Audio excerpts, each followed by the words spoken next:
ನಮಸ್ತೆ ಟಿವಿ20 ಕನ್ನಡ ವಾಹಿನಿಗೆ ಸ್ವಾಗತ. ಶ್ರೀರಾಮುಲುಗೆ ನೋವಾದಾಗ ಕಾಂಗ್ರೆಸ್ ಸೇರಿ ಎಲ್ಲ ಪಕ್ಷದ ನಾಯಕರು ನನ್ನ ಬಗ್ಗೆ ಉತ್ತಮ ಅಭಿಪ್ರಾಯ ಹೇಳಿದ್ದಾರಷ್ಟೇ. ನನಗೆ ಪಕ್ಷ ಬಿಡುವ ಎಂದು ಹೇಳಲು ಯಾರಿಗೂ ಹಕ್ಕಿಲ್ಲ ಅಂತ ವಿಜಯನಗರ ಜಿಲ್ಲೆಯ ಕೂಡ್ಲಿಗಿಯಲ್ಲಿ ಮಾಜಿ ಸಚಿವ ಶ್ರೀರಾಮುಲು ಹೇಳಿದರು.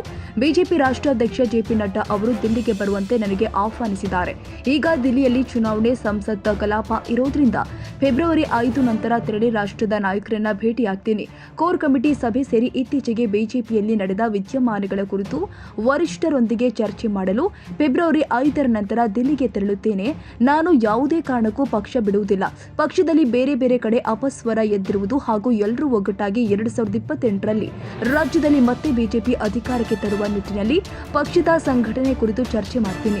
ಪಕ್ಷದ ನಾಯಕರು ಆದ ಯತ್ನಾಳ್, ರಮೇಶ್ ಜಾರಕಿಹೊಳಿ, ಡಾಕ್ಟರ್ ಸುಧಾಕರ್ ಸೇರಿ ನಾನಾ ನಾಯಕರ ಅಸಮಾಧಾನದ ಕುರಿತು ಕೇಳಿದ ಪ್ರಶ್ನೆಗೆ ಎಲ್ಲ ಪಕ್ಷದಲ್ಲೂ ಇದು ಸಾಮಾನ್ಯ, ಎಲ್ಲರೂ ಪಕ್ಷದ ವರಿಷ್ಠರ ತೀರ್ಮಾನಕ್ಕೆ ಬದ್ಧರಾಗಿ ಸಂಘಟನೆಯಲ್ಲಿ ತೊಡಗಬೇಕಾಗುತ್ತೆ ಅಂತ ಮಾಜಿ ಸಚಿವ ಶ್ರೀರಾಮುಲು ಹೇಳಿದ್ರು.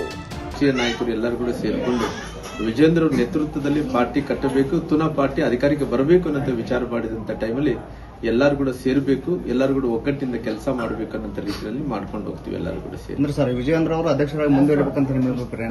ಪಾರ್ಟಿ ಯಾವತ್ತಿದ್ರು ಕೂಡ ನೋಡಿ, ಒಂದ್ಸರಿ ರಾಷ್ಟ್ರೀಯ ಪಕ್ಷಗಳು ಒಂದ್ಸರಿ ಅಧ್ಯಕ್ಷರಾಗಿ ನೇಮಕಾತಿ ಆದ ನಂತರ ಪುನಃ ಬೇರೆ ಮೊನ್ನೆ ನಮ್ಮ ಕೋರ್ ಕಮಿಟಿಯಲ್ಲಿ ಚರ್ಚೆ ಆಯಿತು, ಬೇರೆ ಬೇರೆ ಕಡೆ ಕೂಡ ಚರ್ಚೆ ಆಯ್ತು. ಇವತ್ತು ಅಧ್ಯಕ್ಷರನ್ನ ವಿಚಾರ ಬಂದಂತ ಟೈಮಲ್ಲಿ ಮುಂದಿನ ದಿನಗಳಲ್ಲಿ ಚುನಾವಣೆ ಮೂಲಕ ಆಯ್ಕೆಯನ್ನು ಮಾಡಬೇಕು.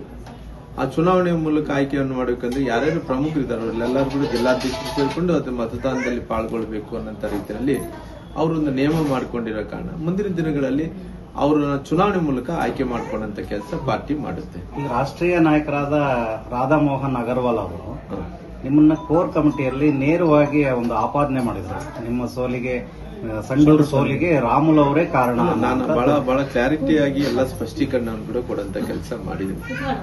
ಹಂಗಾಗಿ ಇವತ್ತು ಯಾರೇ ಅವರು ಅವತ್ತಿನ ಸಂದರ್ಭದಲ್ಲಿ ಏನೇ ಮಾತಾಡಿದ್ರು ಕೂಡ ಆ ಕ್ಲಾರಿಫಿಕೇಶನ್ ಏನ್ ಕೊಡಬೇಕಾಯ್ತು ಎಲ್ಲ ಕ್ಲಾರಿಫಿಕೇಶನ್ಗಳು ನಾನು ಕೊಟ್ಟಿದ್ದೀನಿ. ಆ ಕ್ಲಾರಿಫಿಕೇಶನ್ ಕೊಟ್ಟಿರೋ ಕಾರಣ ಪುನಃ ಮತ್ತೆ ಕ್ಲಾರಿಫಿಕೇಶನ್ ಕೊಡೋದ್ರಿಂದ ಅದನ್ನ ಪುನಃ ಶಬ್ದಗಳು ರಿಪೀಟ್ ಮಾಡಿದಂಗೆ ಆಗ್ತವ.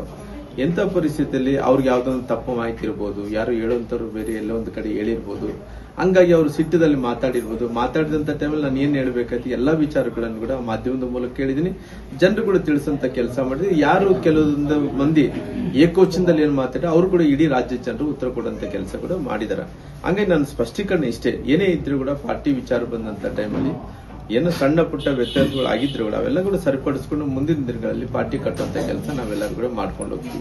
ಜನಾರ್ದನ್ ರೆಡ್ಡಿ ಅವರು ನಿಮ್ಮನ್ನ ಪಕ್ಷ ಬಿಟ್ಟು ಹೋಗೋದಿದ್ರೆ ಹೋಗ್ಲಿ ರಾಮುಲು ಅವರು ಅನ್ನುವಂತ ಮಾತುಗಳನ್ನ ಅವರು ಹೇಳಿದ್ರು. ನೋಡ್ರಿ, ಅವರು ವೈಯಕ್ತಿಕವಾದಂತ ವಿಚಾರಗಳನ್ನ ಅವರು ಫ್ಲೋ ಅಲ್ಲಿ ಮಾತಾಡಿರ್ಬೋದು, ಇಲ್ಲ ಅನ್ನಕ್ ಹೋಗಲ್ಲ ನಾನು. ಯಾಕಂದ್ರೆ ಅದನ್ನ ಬೆಳೆಸೋಕ್ ಹೋಗಲ್ಲ. ಯಾಕಂದ್ರೆ ಕೆಲವೊಂದು ಸಂದರ್ಭದಲ್ಲಿ ಅವರು ಪಾರ್ಟಿ ಬಿಟ್ಟು ಹೋಗು ಅನ್ನಕ್ಕ ಅವ್ರಿಗೇನು ಅವ್ರು ಯಾರು, ನಾವ್ ಹೆಂಗ ಕಾರ್ಯಕರ್ತರು ಅವ್ರು ಕೂಡ ಹಂಗೆ ಕಾರ್ಯಕರ್ತರು. ಹಂಗಾಗಿ ಪಾರ್ಟಿ ವಿಚಾರ ಬಂದಂತ ಟೈಮಲ್ಲಿ ರಾಷ್ಟ್ರೀಯ ನಾಯಕರು ಇವತ್ತು ರಾಮುಲು ಇಂಥ ಸಂದರ್ಭದಲ್ಲಿ ಕೂಡ ಎಲ್ಲಿ ಕೂಡ ಮಿಸ್ಫೈರ್ ಆಗಬಾರದು, ಯಾರೊಬ್ಬರು ಹೇಳಿದಂತ ಮಾತು ಕೇಳಬಾರ್ದು ಅನ್ನೋ ಕಾರಣದಿಂದ ನನಗೆ ಬಹಳಷ್ಟು ನಾಯಕರೆಲ್ಲರೂ ಕೂಡ ಮಾತಾಡಿದ್ದಾರೆ.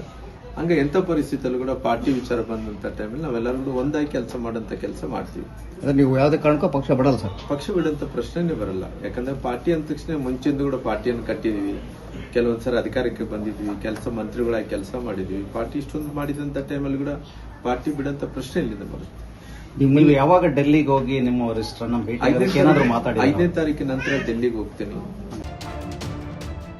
ಕನ್ನಡಿಗರ ಮೆಚ್ಚಿನ ನಿಮ್ಮ ಟಿವಿ20 ಕನ್ನಡ ವಾಹಿನಿ ಇದೀಗ ಟಿವಿಯಲ್ಲಿ ಲಭ್ಯ.